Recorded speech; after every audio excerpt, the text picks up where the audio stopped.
Hello everyone, আমি বৈশাখী। আপনাদেরকে আমার চ্যানেলে স্বাগত। বন্ধুরা, আজকে আমি যে রেসিপিটা তৈরি করব সেটি হলো আলুর মহারানি। আমরা অনেকেই চিকেন মহারানি খেয়েছি, কিন্তু আলুর মহারানি খেতে কীরকম হয় সেটা আপনাদের কাছে শেয়ার করলাম। গ্যাসে কড়াই বসিয়ে দিয়েছি, কড়াইয়ে সর্ষের তেল দিয়ে দিলাম। তেলটা গরম হয়ে গেছে। এরপর আমি তেলে আলুগুলোকে ছেড়ে দিলাম। 1 চামচ হলুদ আর আন্দাজ মতো নুন দিয়ে একটু নাড়াচাড়া করে ভেজে নেব।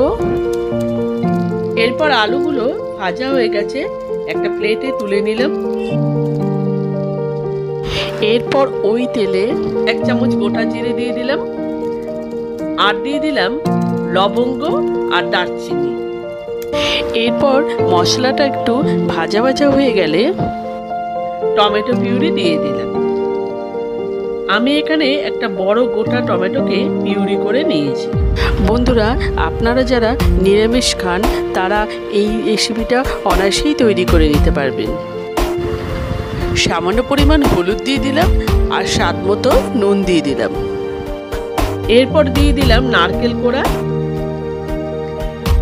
এরপর একটা বাটিতে 1 চামচ লঙ্কা গুঁড়ো, 1 চামচ জিরে ভাজা গুঁড়ো আর 1 চামচ ধনে গুঁড়ো দিয়ে আমি ভালো করে জলে গুলে রেখেছিলাম, সেটা দিয়ে দিলাম। এরপর সমস্ত মশলা ভালোভাবে মিশিয়ে নিয়ে 5 থেকে 7 মিনিটের জন্য ঢাকা চাপা দিয়ে দিলাম। এরপর ঢাকা খুলে দেখাচ্ছি, মশলাটা থেকে জলটা অনেকটা শুকিয়ে গেছে। সামান্য পরিমাণ চিনি দিয়ে দিলাম। একটু মিষ্টি দেবেন, তাতে খেতে কিন্তু খুব ভালো লাগবে। ভাজা আলুগুলো সব দিয়ে দিলাম। ভিডিওটা ভালো লাগলে একটা লাইক করে দেবেন আর চ্যানেলটাকে সাবস্ক্রাইব করার জন্য অনুরোধ রইল। আবারও 2 মিনিটের জন্য আমি ঢাকা চাপা দিয়ে দিলাম। এরপর মশলাটা থেকে তেল ছেড়ে দিলে আমি 1 বাটি জল দিয়ে দিলাম। এরপর ঝোলটা ফুটে উঠেছে। এরপর ঝোলটা টেনে গেলে অল্প একটু হিং দিয়ে দিলাম। আবারও ভালোভাবে নাড়াচাড়া করে নিলাম, দিয়ে 1 চামচ ঘি দিয়ে দিলাম। এরপর অল্প একটু ধনেপাতা কুচানো দিয়ে দিলাম।